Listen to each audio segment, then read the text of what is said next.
Hey guys, ग्राम पंचायत अधिकारी की class में जो हम लोग का टॉपिक चल रहा है वो है पंचायती व्यवस्था को सशक्त करने के उपाय। तो पंचायती राज व्यवस्था को सशक्त करने के उपाय में आज जो हमारा टॉपिक है वो परिवार रजिस्टर एवं जन्म मृत्यु पंजीकरण है, जिसको हम लोग स्टार्ट करते हैं। तो देखिए, परिवार रजिस्टर नकल और कुटुंब रजिस्टर नकल एक सरकारी दस्तावेज होता है।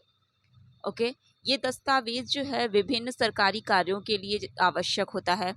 इसे नगर पालिका या पंचायत कार्यालय ऑनलाइन भी प्राप्त कर सकते हैं।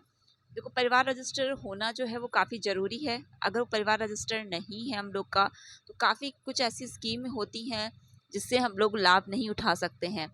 तो वही बोल रहा है कि परिवार रजिस्टर जो है कि वो क्या है, एक सरकारी दस्तावेज होता है। दस्तावेज विभिन्न सरकारी कार्यों के लिए आवश्यक होता है।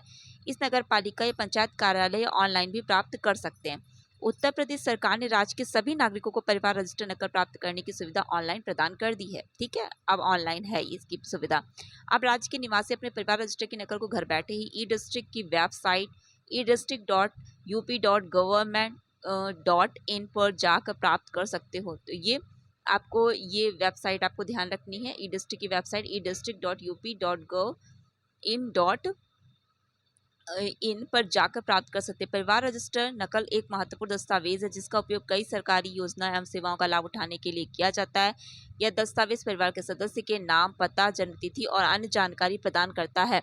परिवार रजिस्टर नकल का इस्तेमाल एक वैध दस्तावेज के रूप में किया जाता है। कुटुंब रजिस्टर दस्तावेज एक आइडेंटिटी के रूप में कार्य करता है। सरकारी पेंशन लगवाने के लिए परिवार रजिस्टर की नकल की आवश्यकता होती है।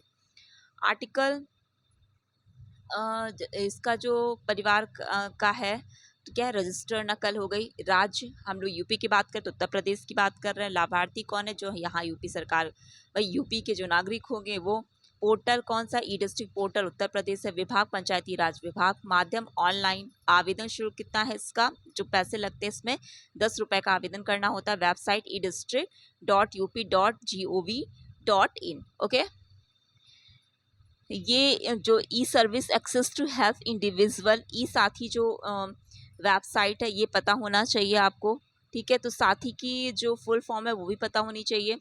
तो e services access to help individuals. Okay, UP Parivar register की जो लाभ हैं, उत्तर प्रदेश के निवासी परिवार रजिस्टर नकल को आप सरलतापूर्वक घर बैठे ऑनलाइन माध्यम से आसानी से प्राप्त कर सकते हैं। राज्य सरकार कि इस ऑनलाइन सुविधा के अंतर्गत राज्य के निवासियों की समय की बचत होगी। उन्हें अपने परिवार रजिस्टर की नकल लेने के लिए तहसील जाने की जरूरत नहीं। पहले तहसील जाओ, चक्कर लगाने पड़ते थे, अब जो कि ऑनलाइन इसकी सुविधा दे दी गई है। इसका लाभ राज्य के समस्त नागरिक प्राप्त कर सकते हैं। उत्तर प्रदेश परिवार रजिस्टर नकल ऑनलाइन जारी होने से राज्य के लोगों को किसी भी प्रकार का खर्च नहीं करना होगा। परिवार रजिस्टर की नकल के माध्यम से परिवार के व्यक्तियों की आय निर्धारित की जाती है। ओके, राज्य के नागरिक परिवार रजिस्टर की नकल के माध्यम से अपने सभी परिवारों को व्यक्तियों की पहचान को सत्यापित कर सकते हैं। इस दस्तावेज के प्रत्येक नागरिक सरकारी नौकरी पाने के लिए इस्तेमाल कर सकते हैं। उत्तर प्रदेश परिवार रजिस्टर नकल आवश्यक दस्तावेज है। तो इसके लिए आवश्यक दस्तावेज जैसे आधार कार्ड होना चाहिए, राशन कार्ड हो गया, या तो निवास प्रमाण पत्र, मोबाइल नंबर तो जरूरत पड़ता ही है। Passport size photo. परिवार रजिस्टर की नकल ऑनलाइन प्राप्त करने हेतु तो आवेदक उत्तर प्रदेश के स्थायी निवासी होना चाहिए। ई साथी पोर्टल की सहायता से राज्य के नागरिकों को क्या सुविधा प्राप्त हुई है। देखिए, इसमें जैसे ई साथी, तो साथी का फुल फॉर्म आपको पता होना चाहिए, वो पूछा सकता है। तो एस मतलब सर्विसेज, ए मतलब access, okay, to help individual, ये आपको पता होना चाहिए। ई साथी पोर्टल की सहायता से राज्य सरकार के नागरिकों को क्या सुविधाएं प्राप्त होती है। राज्य के नागरिकों को ई साथी पोर्टल के माध्यम से ऑनलाइन प्रमाण पत्र बनाने संबंधी वह सभी सुविधाएं प्राप्त हो रही हैं जो उन्हें सरकारी दफ्तर में जाना पड़ता था। तो सरकारी दफ्तर में पहले जाना पड़ता था, ऑनलाइन ऐसे ही सुविधा उनको मिल जाती है। उत्तर प्रदेश परिवार रजिस्टर नकल के लिए जो शुल्क, जो राशि देनी पड़ती है वो कितनी है, तो अभी आपने पढ़ा था 10 रुपये है। जन्म मृत्यु पंजीकरण की बात करते हैं तो जन्म मृत्यु पंजीकरण में प्रस्तावना पहले इसका जन्म मृत्यु रजिस्ट्रीकरण की प्रचलित प्रणाली में रजिस्ट्रार स्तर पर बहुत अधिक कागजी कार्रवाई करनी होती थी। ओके, मतलब जो अगर आपको रजिस्ट्रेशन कराना है जैसे जन्म का हो गया या जन्म मृत्यु पंजीकरण के लिए जो भी, तो उसमें काफ़ी कागजी कार्रवाई होती थी, जिससे रजिस्ट्रार द्वारा सांख्यिकीय प्रतिवेदन भेजने का कार्य प्रभावित होता था। इसके उपाय होती भारत सरकार द्वारा आदर्श जन्म मृत्यु पंजीकरण प्रणाली विकसित की गई, जिसके आधार पर उत्तर प्रदेश में नई नियमावली 2002 तैयार की गई, जो कि राजकीय राजपत्र में प्रकाशन की तिथि 22 मार्च 2003 से प्रभावी है।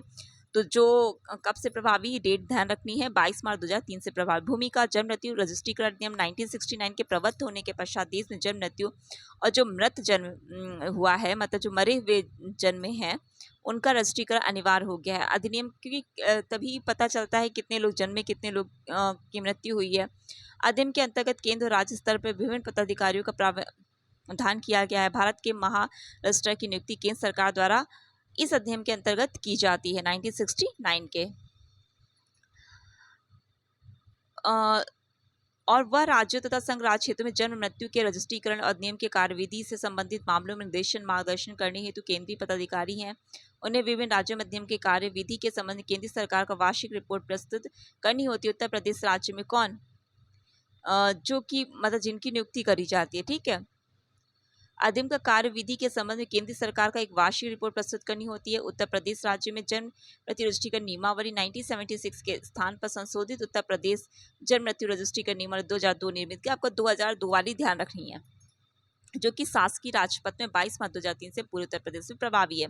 प्रपत्र संख्या 1 में जन्म का सूचना प्रपत्र है, दूसरे में मृत्यु का सूचना, पहले जन्म का सूचना प्रपत्र, दूसरे में मृत्यु का सूचना प्रपत्र, फिर मृत जन्म सूचना प्रपत्र, तीसरे में चौथे में मृत्यु की चिकित्सीय प्रमाणन प्रपत्र है, पांचवें में जन्म प्रमाण पत्र है, छठे में मृत्यु प्रमाण पत्र है, सातवें में जन्म रजिस्टर है, आठवें मृत्यु रजिस्टर है, जो मृत्यु रजिस्टर है और मृत जन्म रजिस्टर है नौवें में, 10 में अनुपलब्धता प्रमाण पत्र है और जन्म की मासिक रिपोर्ट का सारांश 11 में है, 12 में मृत्यु के मासिक रिपोर्ट का सारांश है, फिर उसी तरीके जन्म मृत्यु फिर मृत जन्म उसी तरीके सीरीज चलेगा।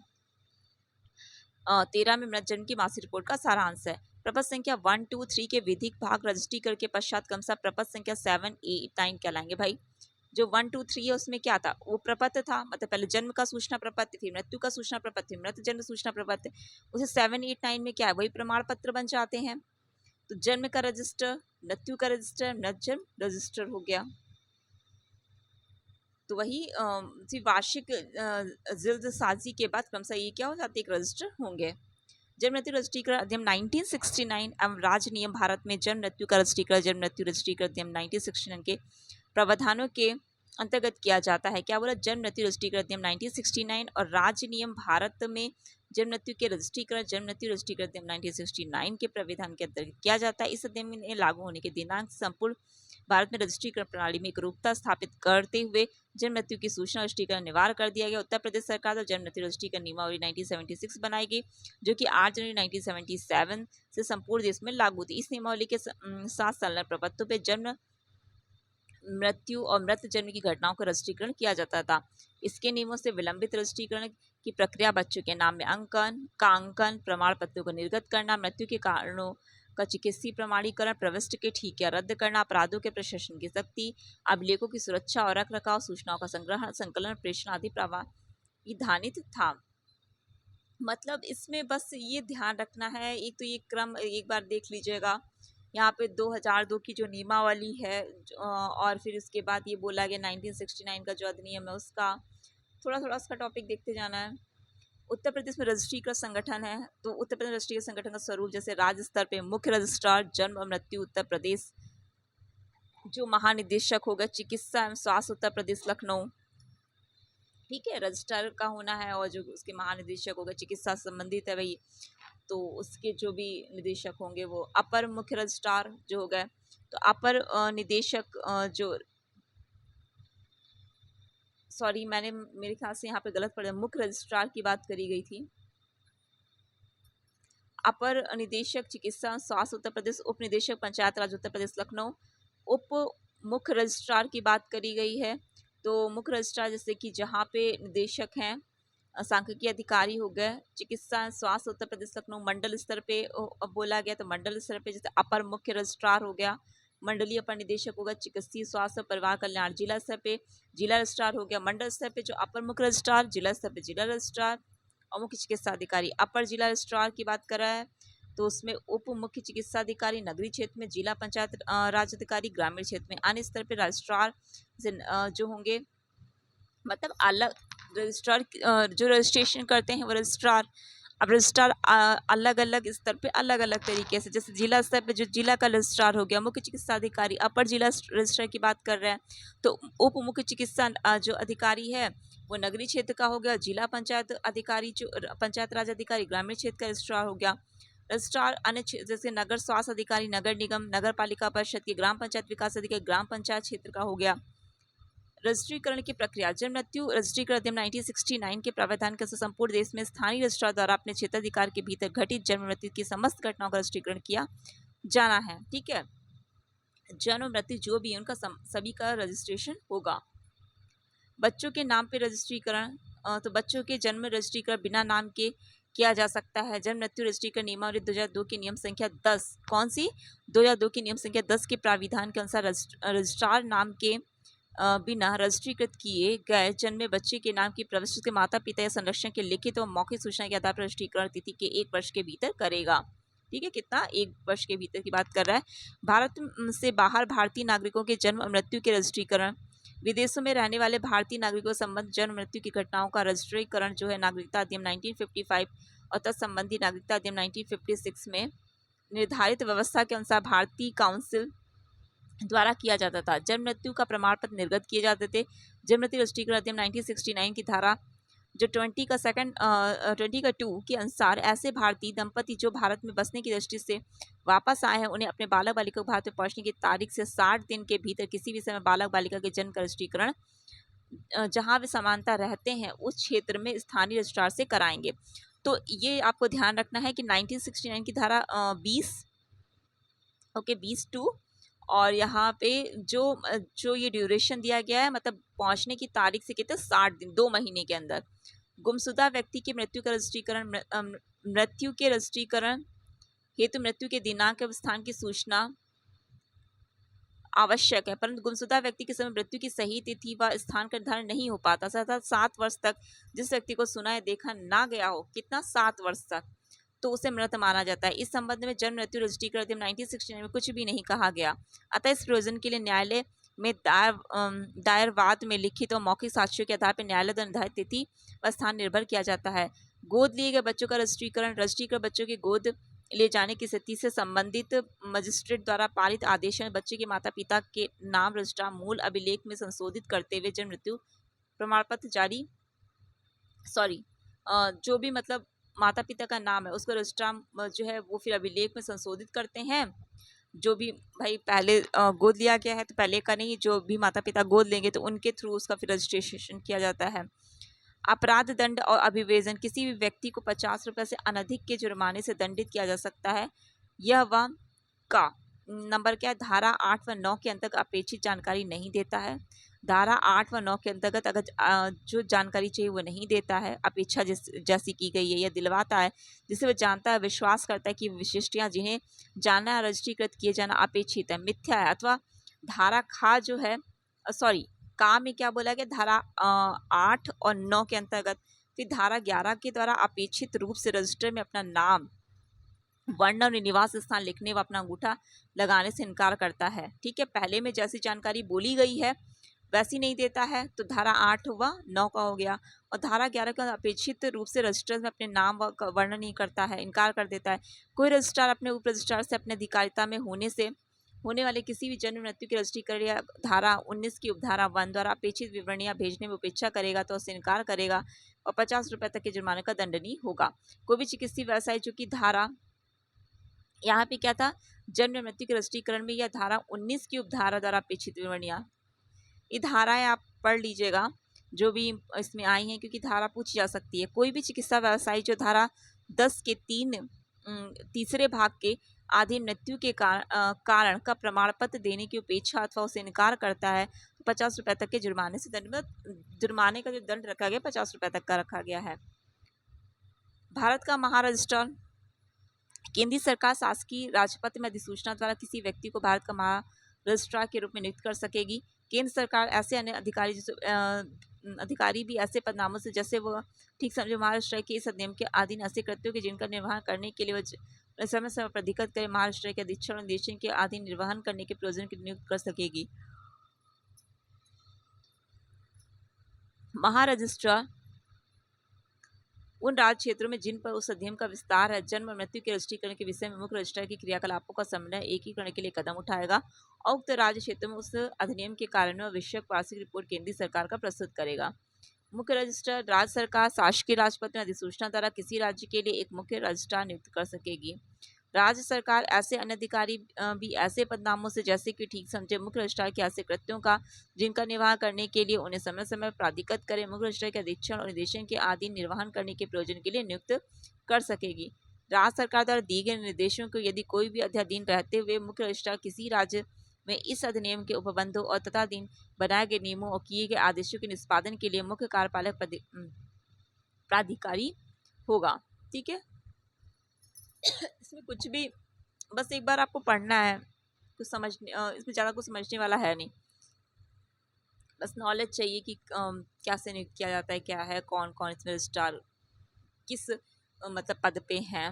जिला रजिस्ट्रार राज्य सरकार प्रत्येक राजस्व जिले के लिए एक जिला रजिस्ट्रार तथा उतने अतिरिक्त जिला रजिस्ट्रार नियुक्त कर सकेगी जितने की वो ठीक समझे। जिला रजिस्ट्रार के साधारण नियंत्रण और निदेशन के अधीन रहते हुए जिला रजिस्ट्रार के ऐसे कृत्यों का निर्वहन करने के लिए जिला रजिस्ट्रार उन्हें समय समय पर प्राधिकृत करे।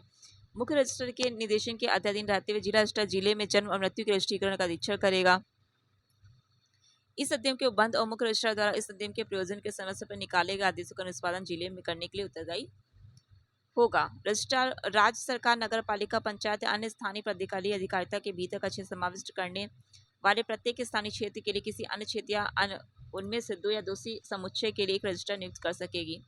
प्रत्येक रजिस्ट्रार का कार्यालय उस स्थानीय क्षेत्र में होगा जिनके लिए वह नियुक्त किया गया हो। ठीक है, ये नहीं कि अलग कहीं दूर उसका हुआ तो जहाँ उसके लिए नियुक्त किया गया वहाँ उसके स्थानीय क्षेत्र में होगा।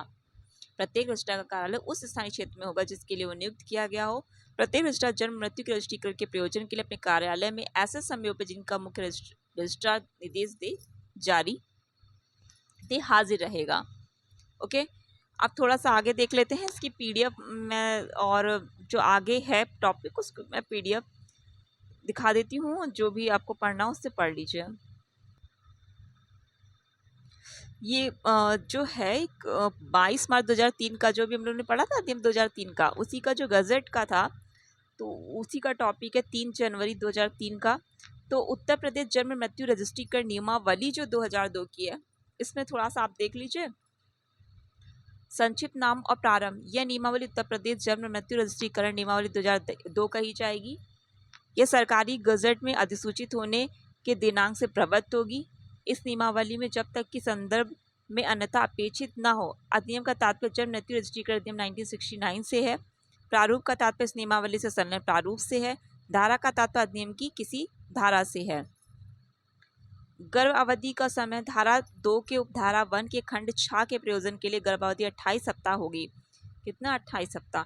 धारा 4 के 4 के अधीन रिपोर्ट प्रस्तुत करना, धारा 4 की उपधारा 4 के अधीन रिपोर्ट इस नियमावली संलग्न विहित प्रारूप में तैयार की जाएगी और धारा 19 की उपधारा 2 में निर्दिष्ट सांख्यिकी रिपोर्ट के साथ प्रत्येक वर्ष के लिए जो इस वर्ष के पश्चात आए जिससे रिपोर्ट संबंधित है मुख्य रजिस्ट्रार द्वारा राज्य सरकार को प्रस्तुत की जाएगी। समय कितना? 28 सप्ताह गर्भावधि का बोला गया है। धारा 4 के अधीन रिपोर्ट प्रस्तुत करना, धारा 4 की जो उपधारा 4 है मतलब उसके अधीन इस नियमावली में संलग्न विहित प्रारूप तैयार किया जाएगा। जन्म मृत्यु की सूचना देने के लिए प्रारूप आदि वन क्रमशः जन्म मृत्यु और मृत जन्म के रजिस्ट्रीकरण के लिए यथास्थिति धारा 8 या धारा 9 के अधीन रजिस्ट्रीकरण रजिस्ट्रार को दी जाने वाली अपेक्षित सूचना प्रारूप 1, 2, 3 में होगी। यदि सूचना मौखिक रूप से दी जाती है, रजिस्ट्रार द्वारा उसे समुचित प्रारूप में दर्ज किया जाएगा। सूचनादाता के हस्ताक्षर व उसके अंगूठे के निशान प्राप्त किए जाए। प्रारूप की विधिक जानकारी वाले भाग को विधिक भाग की सांख्यिकी जानकारी के लिए भाग को सांख्यिकी भाग कहा जाएगा। उपनियम 1 में निर्दिष्ट सूचना जन्म मृत्यु और मृत जन्म के दिनांक से 21 दिन के भीतर दी जाएगी। वाहन में जन्म मृत्यु, किसी सचल वाहन में जन्म या मृत्यु होने के संबंध में वाहन का भार साधक व्यक्ति विराम के प्रथम स्थान पर धारा 8 की धारा 1 के आदि सूचना देना या दिलवाएगा। स्पष्टीकरण, इस नियम के प्रयोजन के लिए शब्द वाहन का तात्पर्य भूमि या वायु या जल पर प्रयुक्त होने वाले किसी भी प्रकार की सवारी से है। उसके अंदर कोई वाया, नाव, पोत, रेल वाहन, मोटर कार, मोटरसाइकिल, तांगा या रिक्शा भी है। ऐसे मृत्यु की दशा में जो धारा 8 की धारा 1 के खंड का सिंगा तक अंतर्गत नहीं आती हैं, जिनकी मृत्यु की समीक्षा की जाए, वह अधिकारी जो मृत्यु की समीक्षा करता है धारा 8 की धारा 1 के अधिसूचना देगा या दिलवाएगा। उसके बाद धारा 10 के 3 का है, इसको आप लोग देख लीजिएगा। धारा 12 के रजिस्ट्रीकरण की प्रविष्टि के उदाहरण को दिया जाना।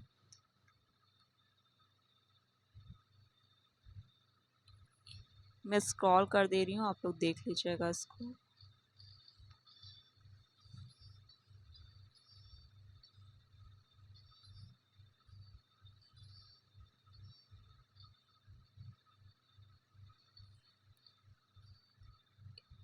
इस पीडीएफ